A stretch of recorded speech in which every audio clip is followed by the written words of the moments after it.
Week 7. Here we go. Yeah, we're on the same thing, same day. So today we have So What Are You Anyway by Lawrence Hill and A Sound of Thunder by Ray Bradbury for this week. Again, I suggest to you that if we were in a classroom together, we would be doing So What Are You Anyway on Monday and A Sound of Thunder on Wednesday. So if you want to break it up, perfectly fine. If not, do it all at once. Get yourself some snacks, sit back, enjoy, but don't procrastinate. So, with that being said, there's not a whole lot more to add. We're going to jump into it.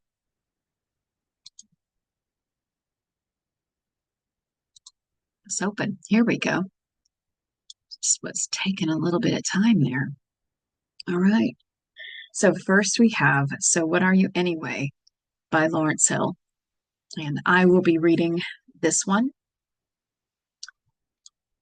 Get that to move for us. So, let me go ahead and close this while I'm reading.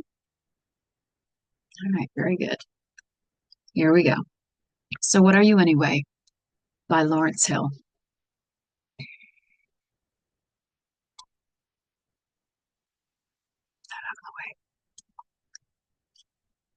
Carol settles in seat 12A beside the window, puts her doll on a vacant seat, and snaps open her purse. She holds up a mirror. She looks into her own dark eyes. She examines her handfuls of freckles, which are tiny ink spots dotting her cheeks. She checks for pimples but finds none, only the clear complexion that her father sometimes calls milk, milk, milk, milk chocolate, as he burrows his neck and burrows into her neck with kisses. This is yours, I believe. A big man with a sunburnt face is holding her doll upside down. May I have her, please? Carol says. He turns the doll right side up. A black doll. I've never seen such a thing. Her name's Amy. May I have her, please? Henry Norton, cries the man's wife. Give that doll back this instant. Carol tucks the doll close to the window. The man sits beside Carol. The woman takes the aisle seat. Don't mind him, the woman says, leaning toward Carol. By the way, I'm Betty Norton, and he's my husband, Henry. The man next to Carol hogs the armrest. His feet sprawl into her side, and he keeps looking at her. The stewardess passes by, checking seatbelts. Everything okay? May I go to the bathroom? Carol asks. Do you think you could wait? We're about to take off. Okay. Carol looks out the window, sees the Toronto airport buildings fall behind, and wonders if her parents are watching. Say goodbye, she instructs Amy, waving the doll's hand. Say goodbye to Mom and Dad.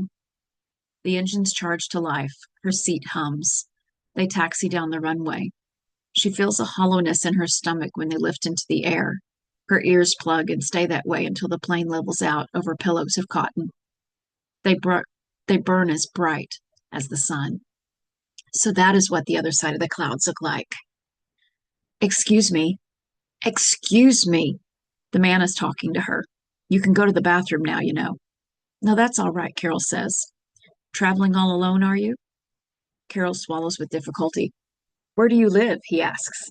Don Mills. Oh, really? He said. Where were you born there? Yes. And your parents? My mother was born in Chicago and my father was born in Tucson. And you're going to visit your grandparents? She nods. And your parents let you travel alone? It's only an airplane ride, and I'm a big girl. The man lowers the back of his seat, chuckling. He whispers to his wife. No. Carol hears her whisper back. You ask her. Carol yawns, holds Amy's hand, and goes to sleep. The clinking of silverware wakens her, but she hears the man and woman talking about her, so she keeps her eyes shut. I don't know, Henry, said the woman. Don't ask me. Ask her. I'm kind of curious, he says. Aren't you? Carol can't make out the woman's answer, but then she hears her say, I just can't see. It's not fair to children. I don't mind them mixed, but the world isn't ready for it. They're neither one thing nor the other. Henry, wake that child and see if she wants to eat. When the man taps her shoulder, Carol opens her eyes. I have to go to the bathroom, she says. But they're going to serve the meal, the man said. Henry, If she wants out, let her out. She's only a child. Carol grimaces. She is definitely not a child. She is a young lady. She can identify Drambuie, Kahlua, and Grand Marnier by smell.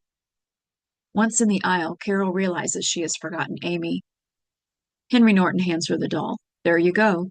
And don't fall out of the plane now. There's a big hole down by the toilet. There is not, Carol says. There isn't any such thing. She heads down the aisle with an eye out, just in case there is a hole, after all. Coming out of the toilet, Carol finds the stewardess. Excuse me, miss. Can I sit somewhere else? The stewardess frowns, or the woman frowns. Why? I don't like the window. Is that it? Is that the only reason? Well, yes. I'm sorry, but we don't have time to move you now. We're serving a meal. Ask me later if you like. After Carol has eaten and had her tray taken and had been served a hot face towel, the man says, What are you, anyway? My wife and I were wondering. Carol blinks, sees the man's clear blue eyes, and drops her head. What do you mean? She says. You know, what are you? What race? Carol's mouth drops. Race? What is that? She doesn't understand. Yet she senses the man is asking a bad question. It is as if he is asking her something dirty or touching her in a bad place. She wishes her mom and dad were there. They could tell her what race meant. That doll of yours is black, Henry Norton says. That's a Negro doll. That's race. Negro. What's your race? The question still confuses her. Put it this way, the man says. What is your father?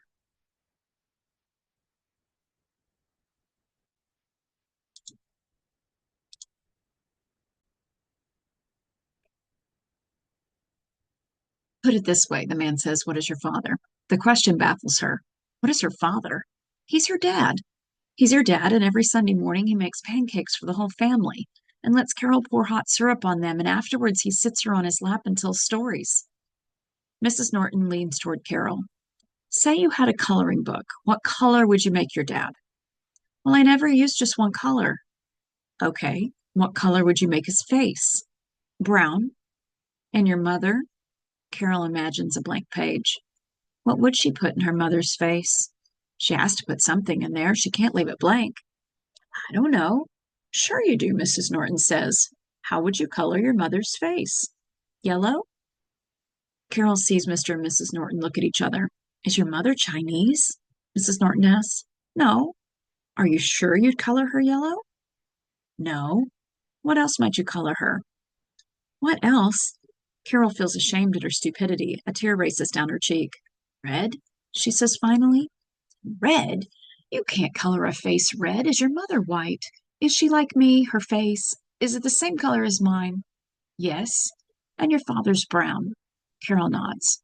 When you say brown, do you mean he is a Negro? Yes. Of course her father is a Negro. If Mrs. Norton wanted to know all along if her dad was a Negro, why didn't he just ask? So you're mixed, Mrs. Norton says. You're a mulatto. Carol's lip quivers. What is a mulatto? Why do they keep asking her what she is? She isn't anything. So is that it? You're a mulatto? You know what a mulatto is, don't you? Haven't your parents taught you that word? Approaching with a cart of juice, the stewardess looks up and smiles at Carol. That gives her a rush of courage. Leave me alone, she screams at Mrs. Norton. Passengers stare. The stewardess spills a drink. Mrs. Norton sits back hard in her seat with her hands raised, fingers spread. Carol sees people watching. Why do you keep asking me if my dad is Negro? Yes, he's Negro. Okay, okay? Negro, Negro, Negro. Calm down, Mrs. Norton says, reaching over. Don't touch her, the stewardess says. Who are these people? Someone says from across the aisle. Imagine talking to a child like that, and in 1970. One woman sitting in front of Carol stands up and turns around. Would you like to come and sit with me, little girl? No, Carol shouts. I don't like all these questions. She keeps asking me how I would color my parents in a coloring book. Why do you keep asking me that? Mrs. Norton pleads with Carol to stop. How would you like that if that happened to you? Carol says. So what are you anyway? What are your parents? How would you color them? Well, I don't care. I don't even care. How would you like to come and sit with me? The stewardess says, smiling. I'll make you a special drink. Have you ever had a Shirley Temple? Carol nods enthusiastically. Already she feels better. Clutching Amy, she passes by the Nortons who swing their legs out to let her out. My God, Carol hears Mrs. Norton tell her husband. Talk about sensitive.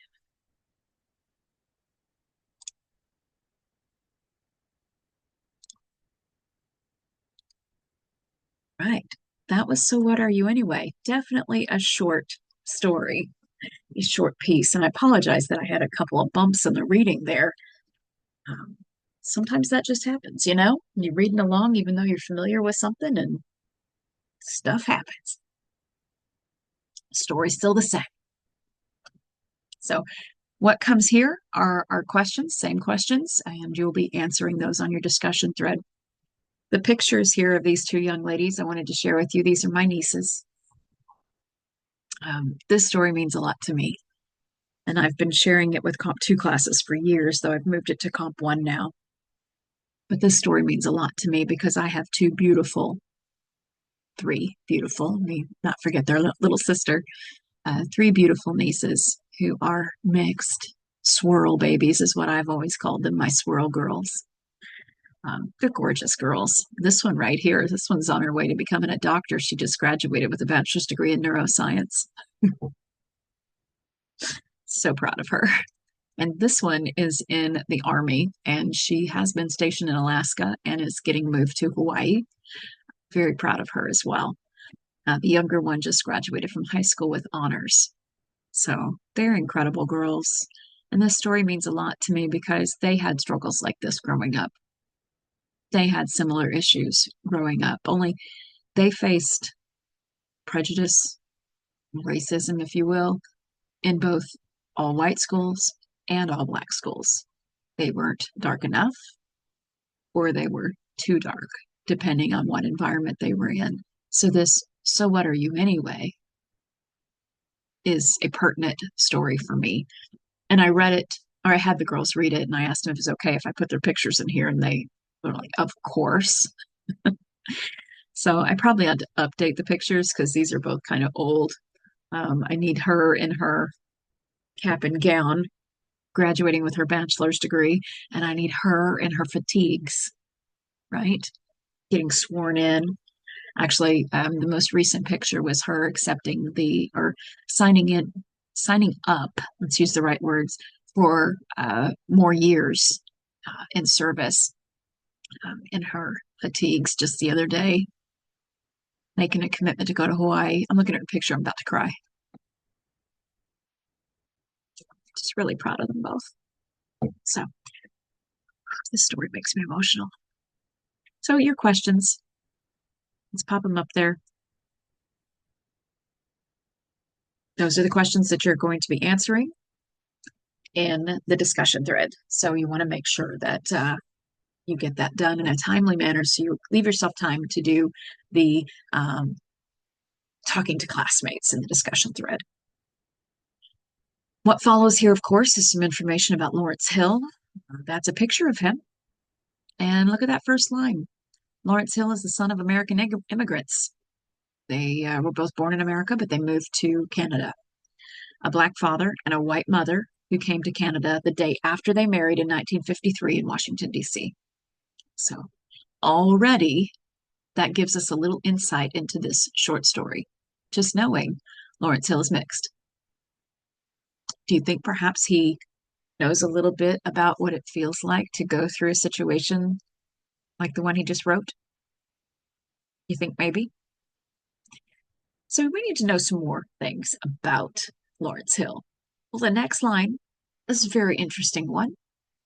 In the 1960s, Hill grew up in the predominantly white suburb of Don Mills, Ontario, and was greatly influenced by his parents' work in the human rights movement.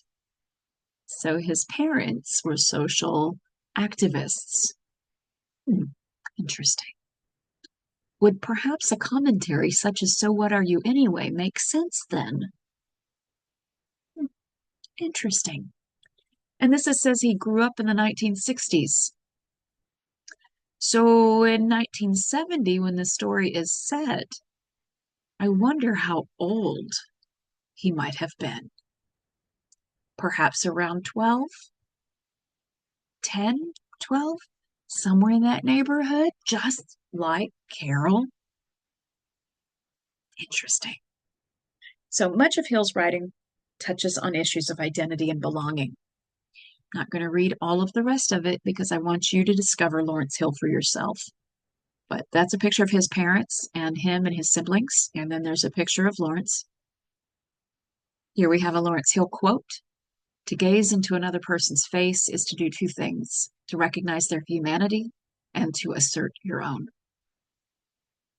There's more information about Lawrence Hill. There is Lawrence and his wife and their children in the lower picture.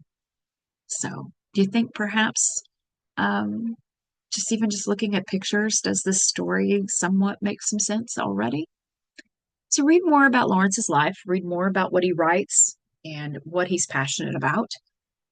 Here are some of his books that he's written. You could look up more information online.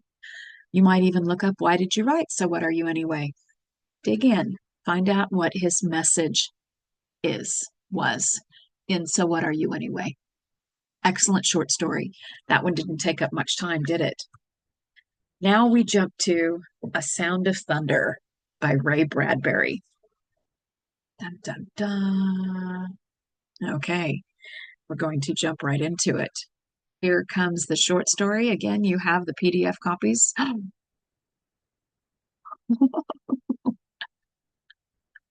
Well, apparently we're going to have to find it on YouTube. Okay. Let me find that real quick here. We're going to find A Sound of Thunder on YouTube. So you sit tight while I do that. Can't believe that. I really like that one.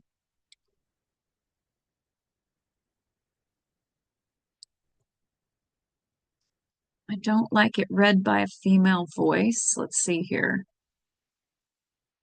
Oh, Liberty Mutual. Skip that.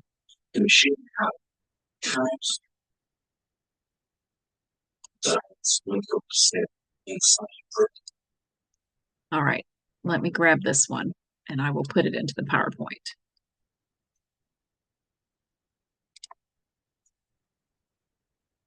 And then I'm going to pull you back in here in just a couple minutes. Just give me a couple minutes while I make these adjustments. And we will jump into A Sound of Thunder.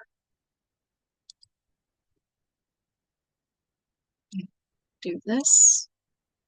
Do this. Slideshow from current slide. Oh, gotta get you first.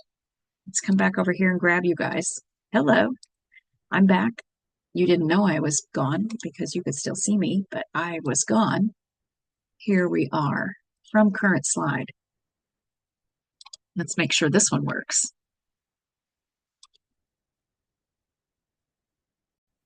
All right. Me down out of the way, turn me off.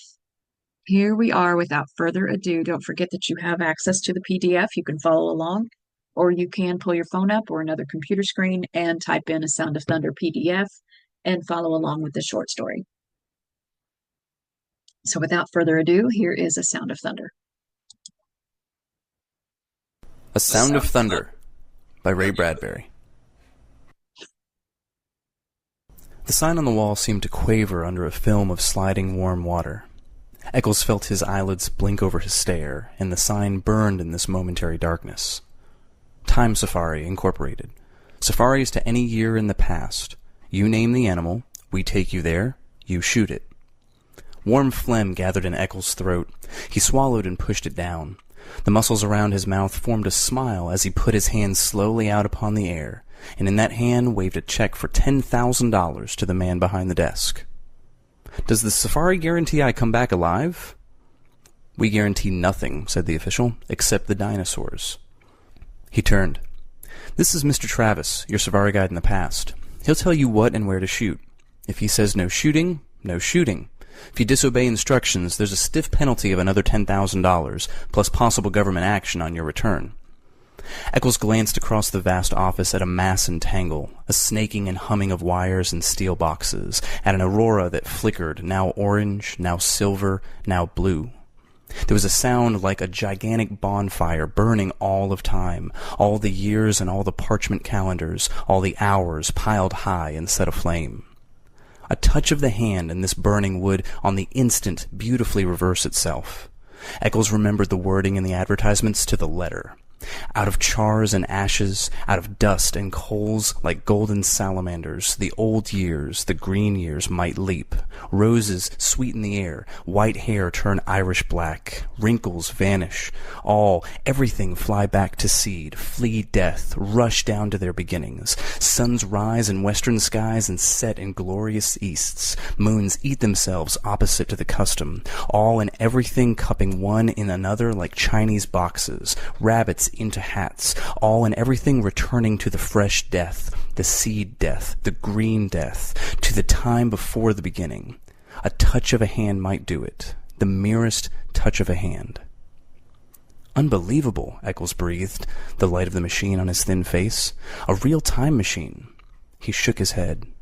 Makes you think, if the election had gone badly yesterday, I might be here now running away from the results. Thank God Keith won. He'll make a fine president of the United States. Yes, said the man behind the desk. We're lucky. If Deutscher had gotten in, we'd have the worst kind of dictatorship. There's an anti-everything man for you. A militarist, anti-Christ, anti-human, anti-intellectual. People called us up, joking but not joking. Said if Deutscher became president, they wanted to go live in 1492. Of course, it's not our business to conduct escapes, but to form safaris. Anyway, Keith's president now. All you gotta worry about is shooting my dinosaur. Eccles finished it for him. A Tyrannosaurus Rex, the tyrant lizard, the most incredible monster in history. Sign this release. Anything happens to you, we're not responsible. Those dinosaurs are hungry. Eccles flushed angrily. Trying to scare me? Frankly, yes. We don't want anyone going who will panic at the first shot. 6 safari leaders were killed last year and 12 hunters. We're here to give you the severest thrill a real hunter ever asked for, traveling you back 60 million years to bag the biggest game in all of time. Your personal check's still there. Tear it up. Mr. Eccles looked at the check. His fingers twitched. Good luck, said the man behind the desk. Mr. Travis, he's all yours. They moved silently across the room, taking their guns with them, toward the machine, toward the silver metal and the roaring light. First a day, and then a night, and then a day, and then a night. Then it was day, night, a week, a month, a year, a decade. 80, 2055, 80, 2019, 1999, 1957, gone. The machine roared. They put on their oxygen helmets and tested the intercoms. Eccles swayed on the padded seat, his face pale, his jaw stiff. He felt the trembling in his arms, and he looked down and found his hands tight on the new rifle. There were 4 other men in the machine. Travis, the safari leader, his assistant, Lesperance, and 2 other hunters, Billings and Kramer. They sat looking at each other, and the years blazed around them. Can these guns get a dinosaur cold? Eccles felt his mouth saying. If you hit them right, said Travis on the helmet radio. Some dinosaurs have 2 brains, one in the head, another far down the spinal column. We stay away from those. That's stretching luck. Put your first 2 shots into his eyes. If you can, blind them, and go back into the brain. The machine howled. Time was a film run backward. Suns fled, and 10 million moons fled after them. Think, said Eccles. Every hunter that ever lived would envy us today. This makes Africa seem like Illinois. The machine slowed. Its scream fell to a murmur. The machine stopped. The sun stopped in the sky. The fog that had enveloped the machine blew away, and they were in an old time, a very old time indeed. 3 hunters and 2 safari heads with their blue metal guns across their knees. Christ isn't born yet, said Travis. Moses has not gone to the mountains to talk with God. The pyramids are still in the earth, waiting to be cut out and put up. Remember that. Alexander, Caesar, Napoleon, Hitler, none of them exists. The man nodded. That, Mr. Travis pointed, is the jungle of 60,002,055 years before President Keith. He indicated a metal path that struck off into green wilderness, over streaming swamp, among giant ferns and palms. And that, he said, is the path laid by Time Safari for your use. It floats 6 inches above the earth, doesn't touch so much as one grass blade, flower, or tree. It's an anti-gravity metal. Its purpose is to keep you from touching this world of the past in any way. Stay on the path, don't go off it. I repeat, don't go off for any reason. If you fall off, there's a penalty. And don't shoot any animal we don't okay. Why? Asked Eccles. They sat in the ancient wilderness. Far birds' cries blew on a wind, and the smell of tar and an old salt sea, moist grasses, and flowers the color of blood. We don't want to change the future. We don't belong here in the past. The government doesn't like us here. We have to pay big graft to keep our franchise. A time machine is finicky business. Not knowing it, we might kill an important animal, a small bird, a roach, a flower even, thus destroying an important link in a growing species. It's not clear, said Eccles. All right, Travis continued. Say we accidentally kill one mouse here. That means all the future families of this one particular mouse are destroyed, right? Right. And all the families of the families of the families of that one mouse. With a stamp of your foot, you annihilate first one, then a dozen, then 1,000, 1,000,000, 1,billion possible mice. So they're dead, said Eccles. So what? So what? Travis snorted quietly. Well, what about the foxes that'll need those mice to survive? For want of 10 mice, a fox dies. For want of 10 foxes, a lion starves. For want of a lion, all manner of insects, vultures, infinite billions of life forms are thrown into chaos and destruction. Eventually, it all boils down to this. 59 million years later, a caveman, one of a dozen on the entire world, goes hunting wild boar or saber-toothed tiger for food. But you, friend, have stepped on all the tigers in that region by stepping on one single mouse. So the caveman starves. And the caveman, please note, is not just any expendable man. No, he's an entire future nation. From his loins would have sprung 10 sons, from their loins 100 sons, and thus onward to a civilization. Destroy this one man and you destroy a race, a people, an entire history of life. It is comparable to slaying some of Adam's grandchildren. The stomp of your foot on one mouse could start an earthquake, the effects of which could shake our earth and destinies down through time to their very foundations. With the death of that one caveman, 1 billion others yet unborn are throttled in the womb. Perhaps Rome never rises on its 7 hills. Perhaps Europe is forever a dark forest, and only Asia waxes healthy and teeming. Step on a mouse and you crush the pyramids. Step on a mouse and you leave your print like a Grand Canyon across eternity. Queen Elizabeth might never be born. Washington might not cross the Delaware. There might never be a United States at all. So be careful. Stay on the path. Never step off. I see, said Eccles. Then it wouldn't pay for us even to touch the grass? Correct. Crushing certain plants could add up infinitesimally. A little error here would multiply in 60 million years, all out of proportion. Of course, maybe our theory is wrong. Maybe time can't be changed by us, or maybe it can be changed only in little subtle ways. A dead mouse here makes an insect imbalance there, a population disproportion later, a bad harvest further on, a depression, mass starvation, and finally a change in social temperament in far-flung countries. Something much more subtle like that. Perhaps only a soft breath, a whisper, a hair, pollen on the air, such a slight change that unless you looked close, you wouldn't see it. Who knows? Who really can say he knows? We don't know. We're guessing. But until we do know for certain whether our messing around in time can make a big roar or a little rustle in history, we're being careful. This machine, this path, your clothing and bodies were sterilized, as you know, before the journey. We wear these oxygen helmets so we can't introduce our bacteria into an ancient atmosphere. How do we know which animals to shoot? They're marked with red paint, said Travis. Today, before our journey, we set Lesperance here back with the time machine. He came to this particular area and followed certain animals. Studying them? Right, said Lesperance. I tracked them through their entire existence, noting which of them lives longest. Very few. How many times they mate? Not often. Life's short. When I find one that's going to die when a tree falls on him, or one that drowns in a tar pit, I note the exact hour, minute, and second. I shoot a paint bomb. It leaves a red patch on his side. We can't miss it. Then I correlate our arrival in the past so that we meet the monster not more than 2 minutes before he would have died anyway. This way we kill only animals with no future, that are never going to mate again. You see how careful we are? But if you came back this morning in time, said Eccles eagerly, you must have bumped into us, our safari. How did it turn out? Was it successful? Did all of us get through alive? Travis and Lesperance gave each other a look. That'd be a paradox, said the latter. Time doesn't permit that sort of mess, a man meeting himself. When such occasions threaten, time steps aside, like an airplane hitting an air pocket. You felt the machine jump just before we stopped?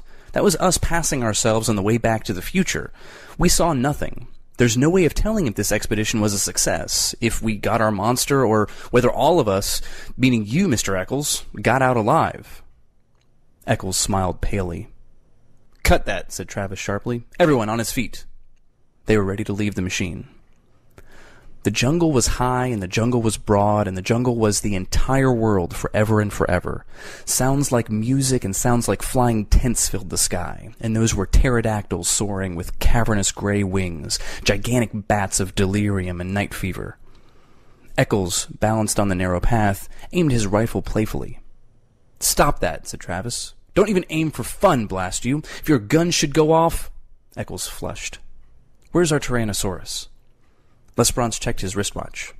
Up ahead. We'll bisect his trail in 60 seconds. Look for the red paint. Don't shoot till we give the word. Stay on the path. Stay on the path. They moved forward in the wind of morning. Strange, murmured Eccles. Up ahead, 60 million years, election day over, Keith made president, everyone's celebrating, and here we are, 1 million years lost, and they don't exist. The things we worried about for months, a lifetime, not even born or thought of yet. Safety catches off, everyone, ordered Travis. You, first shot, Eccles. Second, Billings. Third, Kramer. I've hunted tiger, wild boar, buffalo, elephant, but now, this is it, said Eccles. I'm shaking like a kid. Ah, said Travis. Everyone stopped. Travis raised his hand. Ahead, he whispered. In the mist. There he is. There's his royal majesty now. The jungle was wide and full of twitterings, rustlings, murmurs, and sighs. Suddenly it all ceased, as if someone had shut a door. Silence. A sound of thunder. Out of the mist, 100 yards away, came Tyrannosaurus Rex. It, whispered Eccles. Shh! It came on great, oiled, resilient, striding legs. It towered 30 feet above half of the trees, a great evil god, folding its delicate watchmaker's claws close to its oily reptilian chest. Each lower leg was a piston, 1,000 pounds of white bone, sunk in thick ropes of muscle, sheathed over in a gleam of pebbled skin like the mail of a terrible warrior. Each thigh was a ton of meat, ivory, and steel mesh, and from the great breathing cage of the upper body those two delicate arms dangled out front, arms with hands which might pick up and examine men like toys, while the snake neck coiled. And the head itself, a ton of sculptured stone, lifted easily upon the sky. Its mouth gaped, exposing a fence of teeth like daggers. Its eyes rolled, ostrich eggs, empty of all expression save hunger. It closed its mouth in a death grin. It ran, its pelvic bones crushing aside trees and bushes, its taloned feet clawing damp earth, leaving prints 6 inches deep wherever it settled its weight. It ran with a gliding ballet step, far too poised and balanced for its 10 tons. It moved into a sunlit area warily, its beautifully reptilian hands feeling the air. Why, Eccles twitched his mouth. It could reach up and grab the moon. Shh, Travis jerked angrily. He hasn't seen us yet. It can't be killed. Eccles pronounced this verdict quietly, as if there could be no argument. He had weighed the evidence, and this was his considered opinion. The rifle in his hands seemed a cap gun. We were fools to come. This is impossible. Shut up, hissed Travis. Nightmare. Turn around, commanded Travis. Walk quietly to the machine. We'll remit half your fee. I didn't realize it would be this big, said Eccles. I miscalculated, that's all, and now I want out. It sees us. There's the red paint on its chest. The tyrant lizard raised itself. Its armored flesh glittered like 1,000 green coins. The coins, crusted with slime, steamed. In the slime, tiny insects wriggled so that the entire body seemed to twitch and undulate, even while the monster itself did not move. It exhaled. The stink of raw flesh blew down the wilderness. "Get me out of here," said Eccles. "It was never like this before. I was always sure I'd come through alive. I had good guides, good safaris, and safety. This time I figured wrong. I've met my match and admit it. This is too much for me to get hold of." "Don't run," said Lesperance. "Turn around. Hide in the machine." "Yes." Eccles seemed to be numb. He looked at his feet as if trying to make them move. He gave a grunt of helplessness. "Eccles!" He took a few steps, blinking, shuffling. "Not that way!" The monster, at the first motion, lunged forward with a terrible scream. It covered 100 yards in 6 seconds. The rifles jerked up and blazed fire. A windstorm from the beast's mouth engulfed them in the stench of slime and old blood. The monster roared, teeth glittering with sun. The rifles cracked again. Their sound was lost in shriek and lizard thunder. The great level of the reptile's tail swung up, lashed sideways. Trees exploded in clouds of leaf and branch. The monster twitched its jeweler's hands down to fondle at the men, to twist them in half, to crush them like berries, to cram them into its teeth and its screaming throat. Its boulder-stone eyes leveled with the men. They saw themselves mirrored. They fired at the metallic eyelids and the blazing black iris. Like a stone idol, like a mountain avalanche, Tyrannosaurus fell. Thundering, it clutched trees, pulled them with it. It wrenched and tore the metal path. The men flung themselves back and away. The body hit 10 tons of cold flesh and stone. The guns fired. The monster lashed its armored tail, twitched its snake jaws, and lay still. A fount of blood spurted from its throat. Somewhere inside, a sack of fluids burst. Sickening gushes drenched the hunters. They stood, red and glistening. The thunder faded. The jungle was silent. After the avalanche, a green peace. After the nightmare, morning. Billings and Kramer sat on the pathway and threw up. Travis and Lesperance stood with smoking rifles, cursing steadily. In the time machine, on his face, Eccles lay shivering. He had found his way back to the path, climbed into the machine. Travis came walking, glanced at Eccles, took cotton gauze from a metal box, and returned to the others who were sitting on the path. "Clean up." They wiped the blood from their helmets. They began to curse too. The monster lay a hill of solid flesh. Within, you could hear the sighs and murmurs as the furthest chambers of it died, the organs malfunctioning, liquids running a final instant from pocket to sac to spleen, everything shutting off, closing up forever. It was like standing by a wrecked locomotive or a steam shovel at quitting time, all valves being released or levered tight. Bones cracked. The tonnage of its own flesh, off balance, dead weight, snapped the delicate forearms caught underneath. The meat settled, quivering. Another cracking sound. Overhead, a gigantic tree branch broke from its heavy mooring, fell. It crashed upon the dead beast with finality. "There." Lesperance checked his watch. "Right on time. That's the giant tree that was scheduled to fall and kill this animal originally." He glanced at the 2 hunters. "You want the trophy picture?" "What?" "We can't take a trophy back to the future. The body has to stay right here where it would have died originally, so the insects, birds, and bacteria can get at it as they were intended to. Everything in balance. The body stays, but we can take a picture of you standing near it."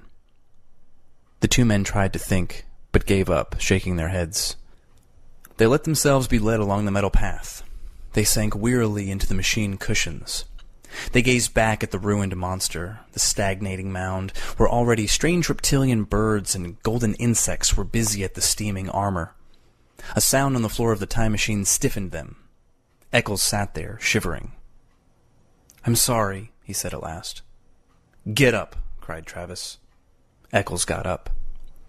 "Go out on the path alone," said Travis. He had his rifle pointed. "You're not coming back in the machine. We're leaving you here." Lesperance seized Travis's arm. "Wait! Stay out of this!" Travis shook his hand away. This fool nearly killed us. But it wasn't that so much. No, it's his shoes. Look at them. He ran off the path. That ruins us. We'll forfeit thousands of dollars of insurance. We guarantee no one leaves the path. He left it. Oh, the fool. I'll have to report to the government. They might revoke our license to travel. Who knows what he's done to time, to history? Take it easy. All he did was kick up some dirt. How do we know? Cried Travis. We don't know anything. It's all a mystery. Get out of here, Eccles. Eccles fumbled his shirt. I'll pay anything. $100,000. Travis glared at Eccles' checkbook and spat. Go out there. The monster's next to the path. Stick your arms up to your elbows in his mouth. Then you can come back with us. That's unreasonable. The monster's dead, you idiot. The bullets can't be left behind. They don't belong in the past. They might change anything. Here's my knife. Dig them out. The jungle was alive again, full of the old tremorings and bird cries. Eccles turned slowly to regard the primeval garbage dump, that hill of nightmares and terror. After a long time, like a sleepwalker, he shuffled out along the path. He returned, shuddering, 5 minutes later, his arms soaked and red to the elbows. He held out his hands. Each held a number of steel bullets. Then he fell. He lay where he fell, not moving. You didn't have to make him do that, said Lesperance. Didn't I? It's too early to tell. Travis nudged the still body. He'll live. Next time he won't go hunting game like this. Okay. He jerked his thumb wearily at Lesperance. Switch on. Let's go home. 1492, 1776, 1812. They cleaned their hands and faces. They changed their caking shirts and pants. Eccles was up and around again, not speaking. Travis glared at him for a full 10 minutes. Don't look at me, cried Eccles. I haven't done anything. Who can tell? Just ran off the path, that's all. A little mud on my shoes. What do you want me to do? Get down and pray? We might need it. I'm warning you, Eccles. I might kill you yet. I've got my gun ready. I'm innocent. I've done nothing. 1999, 2000, 2055. The machine stopped. Get out, said Travis.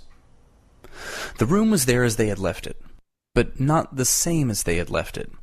The same man sat behind the same desk, but the same man did not quite sit behind the same desk. Travis looked around swiftly. Everything okay here? He snapped. Fine. Welcome home. Travis did not relax. He seemed to be looking through the one high window. Okay, Eccles, get out. Don't ever come back. Eccles could not move. You heard me, said Travis. What are you staring at? Eccles stood, smelling of the air, and there was a thing to the air, a chemical taint so subtle, so slight, that only a faint cry of his subliminal senses warned him it was there. The colors, white, gray, blue, orange, in the wall, in the furniture, in the sky beyond the window were... And there was a feel. His flesh twitched. His hands twitched. He stood drinking the oddness with the pores of his body. Somewhere, someone must have been screaming one of those whistles that only a dog can hear. His body screamed silence in return. Beyond this room, beyond this wall, beyond this man who was not quite the same man seated at this desk that was not quite the same desk, lay an entire world of streets and people. What sort of world was it now? There was no telling.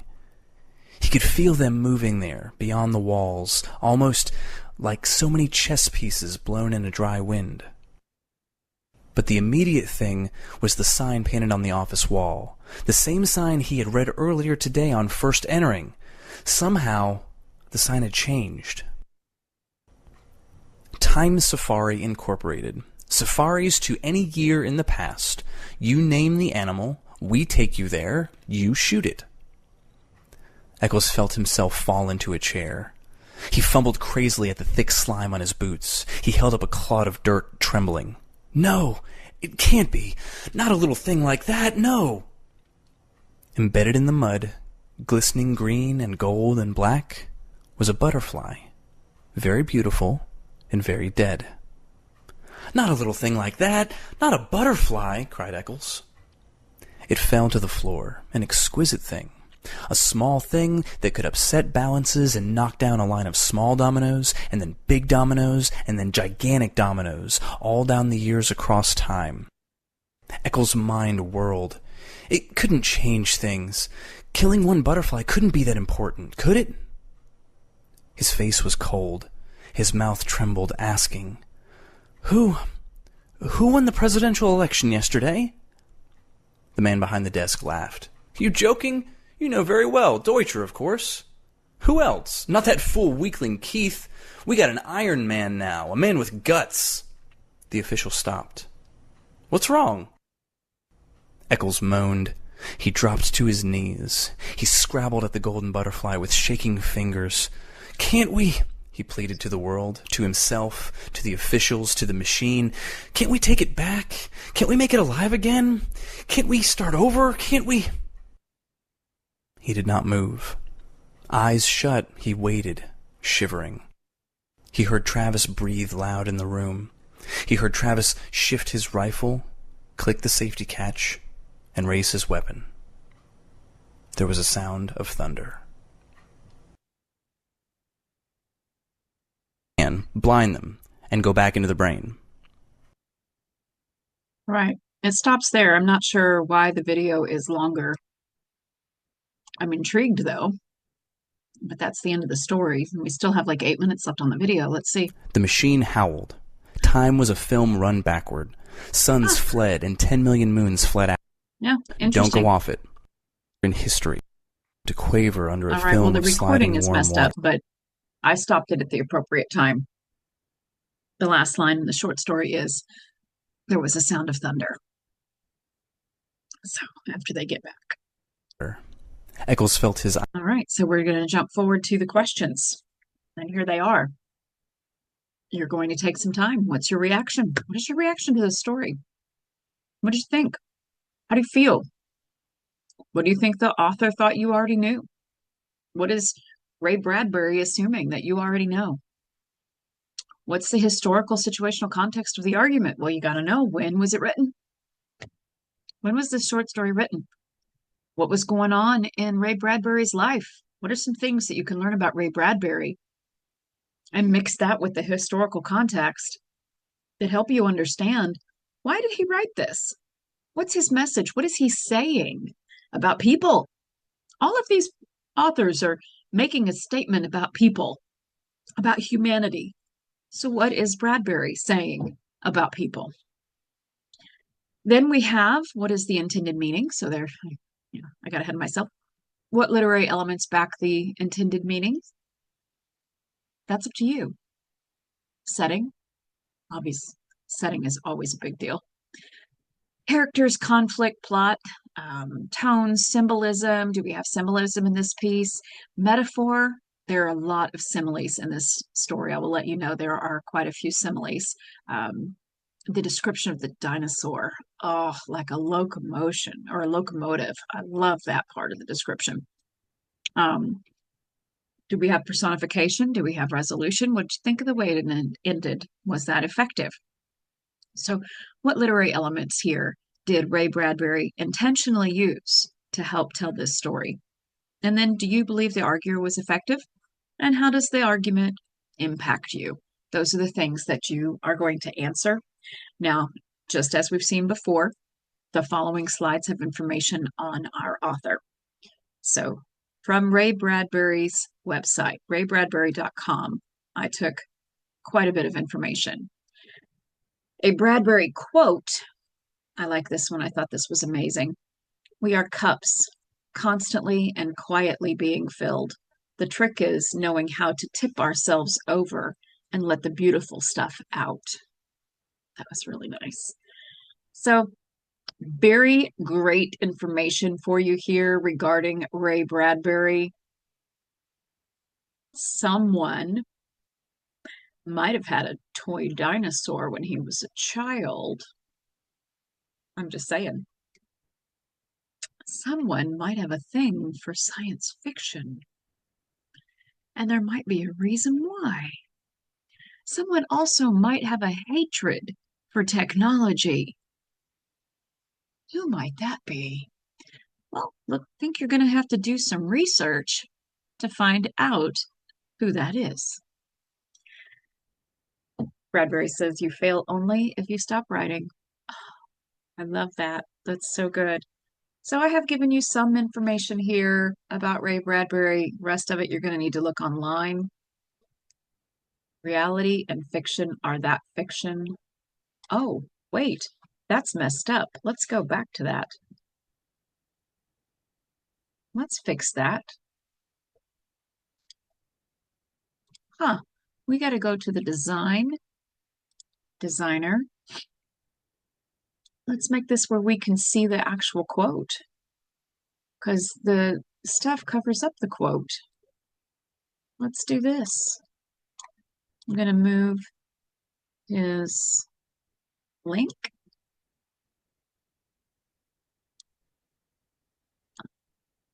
And then I'm going to make this bigger.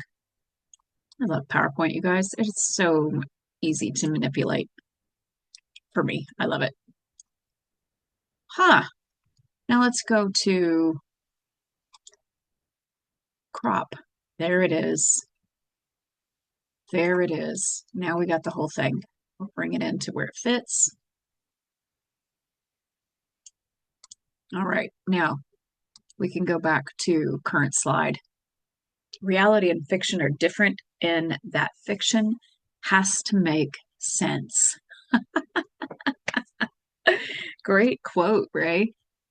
All right, here's more information that I took from his website. You don't have to burn books to destroy a culture, he says, just get people to stop reading them. And more about Ray Bradbury. Stuff your eyes with wonder. Live as if you'd drop dead in 10 seconds. See the world. I like that quote too. More information here. Pictures of his life. Ah, here's where we get to some interesting information about Ray Bradbury. Very cool bits of information. I'm not going to read all these to you. I want you to read these for yourself. So get to know Ray Bradbury. There's a lot of information out there. This quote might be important. My business is to prevent the future. He's terrified of technology, I will tell you that. Absolutely was terrified of technology. So your homework is, of course, the discussion thread questions. So today you have encountered, or this week you've encountered, So What Are You Anyway? And A Sound of Thunder. Both are excellent stories. Both have meaning behind them. What is the message that the authors are giving us regarding humans, regarding our behavior? What is it that these two men are saying? So these are our 4 he said stories. We had The Most Dangerous Game, Night Surf, So What Are You Anyway? And A Sound of Thunder. All excellent stories. I hope that you have enjoyed them. Next week, we're going to talk about literary analysis. What is literary analysis and how do we do it? And we will get started with Essay 3. All right.